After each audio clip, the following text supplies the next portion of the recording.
Hello students, NCERT maths class 9th में आप सभी का स्वागत है।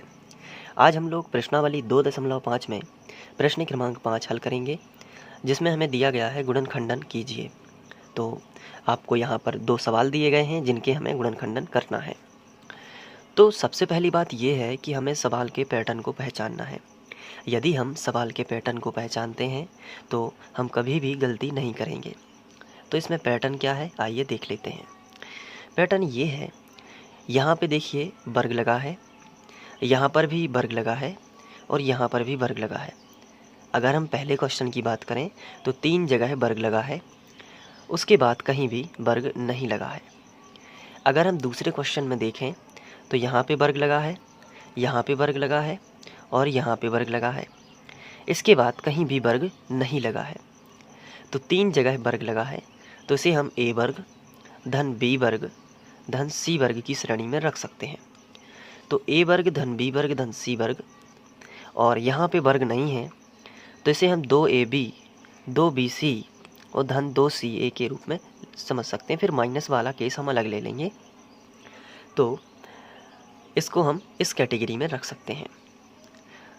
अब हमें इनको सॉल्व कैसे करना है, आइए पहला क्वेश्चन जो लेते हैं उससे हम स्टार्ट करेंगे। तो पहला क्वेश्चन हमारे सामने है। सबसे पहले हम इसको लिख लेते हैं। तो ये हमने लिख लिया। इसके बाद आपको क्या करना है कि जिन पर वर्ग लगा है उन सभी संख्याओं के वर्गमूल निकालना है। जैसे 4 का वर्गमूल कितना होता है, 2। तो आपने लिखा 4 का वर्गमूल 2 होता है। x वर्ग का वर्गमूल कितना होगा, x होगा। अब इस पर हम टोटल वर्ग लगा सकते हैं, तो अब इसे हम बोल सकते हैं a वर्ग। तो a का मान कितना हो गया, 2x, और उस पर क्या लगा है, वर्ग। इसके बाद प्लस है तो प्लस लगा दिया। सभी वर्ग वाले का वर्गमूल निकालना है। जैसे 9y वर्ग लिखा है तो 9 का वर्गमूल कितना होता है, 9 का वर्गमूल होता है 3, और y वर्ग का वर्गमूल कितना होता है, y। तो 3y का वर्ग। प्लस है तो प्लस। इसके बाद 16z वर्ग, तो 16 का वर्गमूल कितना होता है, 4, और z वर्ग का वर्गमूल कितना होता है, z। अब इसका हम टोटल वर्ग लगा देंगे। तो देखिए a का मान, अब इसको यदि हम ध्यान से देखें तो ये a वर्ग धन b वर्ग धन c वर्ग हो गया है। तो a का मान कितना हो जाएगा, 2x, b का मान कितना हो जाएगा, 3y, और c का मान कितना हो जाएगा, 4z। आगे बढ़ते हैं, प्लस। अब यहाँ पे a वर्ग धन b वर्ग धन c वर्ग की जो सर्वसमीका होती है वो होती है a वर्ग धन b वर्ग धन c वर्ग धन 2ab धन 2bc धन 2ca। ये जो सर्वसमीका है इसका आंसर क्या होता है, a plus b plus c का होल स्क्वायर।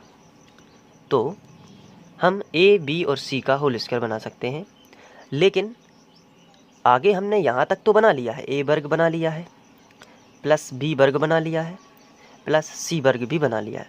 अब हमें अब बचे कितने पद, 3 पद, 1 2 और 3। इन 3 से हमें 2ab 2bc और 2ca बनाना है, और चिन्ह इनके अनुसार लगेंगे जैसा हमें क्वेश्चन में दिया गया है। तो आगे के ये देखिए 6 पद हैं टोटल, 1 2 3 4 5 6। तो शुरू के 3 पद से हमने a वर्ग b वर्ग और c वर्ग बना लिया। ये देखिए a वर्ग b वर्ग और c वर्ग हमने बना लिया। बचे हुए 3 पद से हमें 2ab 2bc और 2ca बनाना है। तो कैसे बनाएंगे, 2ab, तो 2 यहाँ से भी हमें कॉमन निकालना पड़ेगा, 2 यहाँ से भी कॉमन निकालना पड़ेगा, और 2 यहाँ से भी कॉमन निकालना पड़ेगा। उसके बाद a और b का गुणा करना होगा। तो हमारा a b c तो फिक्स है, तो अब हमें सर्वसमीका की ज़रूरत नहीं होगी। अब हम डायरेक्ट कर सकते हैं। कैसा, यहाँ से हमें 2 कॉमन निकालना है, क्योंकि सर्वसमीका के रूप में लिखना है। तो 2 कॉमन निकालेंगे तो x बाई 2 कॉमन निकाला तो 2ab बनाना है। तो अब a हमें पता नहीं है, b हमें पता नहीं है यहाँ पे, लेकिन यहाँ पे तो पता है। a हमारा कितना है, 2x, और b कितना है, 3y। तो 2a का मान कितना हो जाएगा, 2x, और b का मान कितना हो जाएगा, 3y। तो ये हमने लिख दिया 2ab, माइनस है तो अब माइनस आ जाएगा। इसके बाद 2bc, तो 2 तो हमें लिखना ही है। b का मान कितना है यहाँ पे, 3y, तो हमने यहाँ पे लिखा b का मान 3y, और c का मान कितना है, c का मान है 4z, तो 4z लिख दिया। तो अब इनका गुणा करोगे तो वही आएगा। जैसे 12xy लिखा है, अब यहाँ पे हम गुणा करेंगे, 3 दूनी 6 और 6 दूनी 12, हो गया ना 12। जैसे 24 यहाँ पे लिखा है तो 4 तिया 12 और 12 दूनी 24 हो गया। इसी तरीके से 2AB 2BC, अब क्या बचा 2CA, तो 2CA, तो 2 पहले लिखा, C का मान बताइए आप इन तीनों में से क्या है, C का मान है 4Z, तो 2C यानी कि 4Z, और A का मान कितना है, A का मान आपको 2X है, ये सबसे पहले वाला, तो यहाँ पे हम क्या लिखेंगे 2X। तो अब इनका गुणा करेंगे, देखिए 4 दूनी 8, 8 दूनी 16 है, तो यहाँ पे कितना आ गया 16। अब ये सर्वसमीका किसकी बनेगी। अब यहाँ पे ध्यान देने वाली बात ये हो जाती है कि जो हमने सर्वसमीका अभी देखी हुई थी ये वाली, इसमें तो सभी जगह प्लस लगा हुआ है।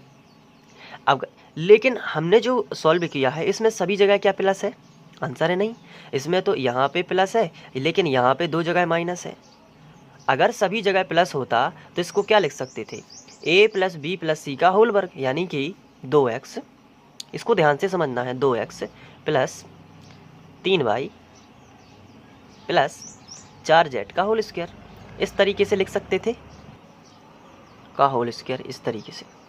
लेकिन क्या सभी जगह प्लस है, आंसर है नहीं, यहाँ पे माइनस है, यहाँ पे माइनस है। तो अब क्या करेंगे, अब हमें ये भी नहीं पता कि कहाँ पे माइनस लगाना है, कौन सा माइनस होगा। और अगर सर्वसमीकाओं की बात करें तो हम यहाँ पे प्लस वाली भी याद करनी पड़ेगी, प्लस के साथ साथ हमें ये 2 सर्वसमीकाएँ और याद करनी पड़ेंगी कि कहाँ पे माइनस होगा। देखिए माइनस वाली ये है एक, माइनस माइनस हो, ये है एक माइनस वाली। तो अब हमें यहाँ पे 2 सर्वसमीकाएँ और याद करेंगे तो इसमें तो बड़ा कन्फ्यूजन हो जाएगा, फिर हम तो कभी सोच ही नहीं पाएंगे, और याद करने में अब इतना वो भी होगा कि आपको थोड़ा ज़्यादा समझना होगा। लेकिन यहाँ पे मैं आपको एक ऐसी बात बताता हूँ जिससे आपको ये माइनस वाली सर्वसमीका याद नहीं करनी पड़ेंगी और बड़ी ही आसानी से आप इसको सॉल्व कर पाओगे। आइए देखते हैं, पहले माइनस वाली सर्वसमीका की बात करें। देखिए पहले प्लस वाले की बात कर लेते हैं, a + b + c का होल स्क्वायर है, तो सभी जगह प्लस होता है, a वर्ग धन b वर्ग धन c वर्ग धन 2ab धन 2bc धन 2ca। लेकिन यहाँ पे एक जगह माइनस है, केवल माइनस का c, तो यहाँ पे 2 जगह आ जाता है।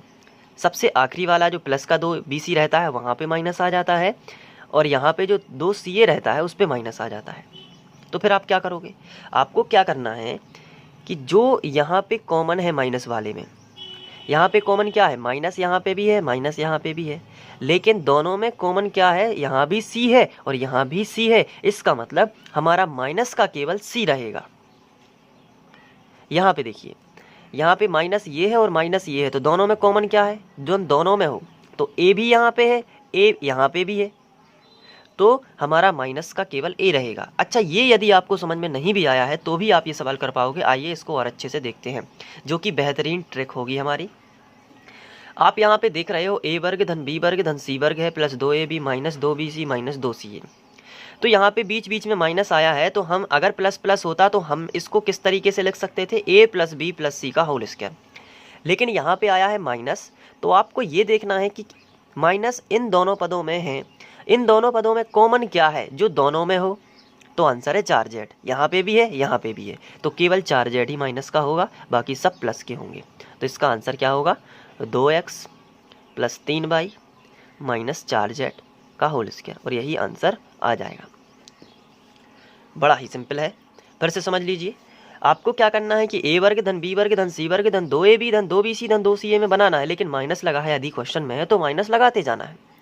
उसके बाद आपको देखना है कि माइनस के कौन कौन से पद हैं, आपने सेलेक्ट किए, माइनस का एक ये पद है, माइनस का एक ये पद है, दोनों है ना माइनस के, लेकिन इन दोनों में कॉमन क्या है जो दोनों में है, तो आंसर है 4z। यहाँ पे भी है, 4z यहाँ पे भी है, तो इसका मतलब है कि माइनस का केवल 4z ही होगा, बाकी सब प्लस के होंगे। ये ट्रिक इतनी अच्छी है कि आपको सर्वसमीका देखने की जरूरत भी नहीं होगी। आप देखोगे कि 3 जगह वर्ग लगा हुआ है, यहाँ पे भी वर्ग है, यहाँ पे भी वर्ग है, यहाँ पे भी वर्ग है, तो a वर्ग धन b वर्ग धन c वर्ग तो होगा ही, निश्चित है। अब उसमें क्या करना है, आपको वर्गमूल निकालना है, a वर्ग b वर्ग c वर्ग करना है, जिससे आपको a b और c के मान क्लियर दिखेंगे, जिससे इससे क्या होगा कि आप 2ab 2bc और 2ca बहुत आसानी से लिख पाओगे बिना दिमाग लगाए, क्योंकि a b और c आपके सामने रहेंगे। इसके बाद क्वेश्चन से आपको माइनस प्राप्त होगा, तो आपको फिर ये पता लगाना है कि माइनस कौन कौन से ऐसे पद हैं जिसमें माइनस है, तो आपका आंसर होगा कि इसमें पद, इसमें माइनस है और इसमें माइनस है। अब दोनों में देखिए कॉमन क्या है, कॉमन क्या है, 4z। यहाँ पे 3y है तो यहाँ पे 3y नहीं है, लेकिन यहाँ पे 4z है और यहाँ पे भी 4z, तो सिंपल सी बात है कि माइनस का पद केवल 4z बनेगा। बस और उसका होल स्क्वायर लगा देना। तो इस तरीके से पहला क्वेश्चन सॉल्व हो जाएगा। उम्मीद है कि आपको ये समझ में आ गया होगा। इसके बाद हम बात करेंगे दूसरे क्वेश्चन की। Thank you.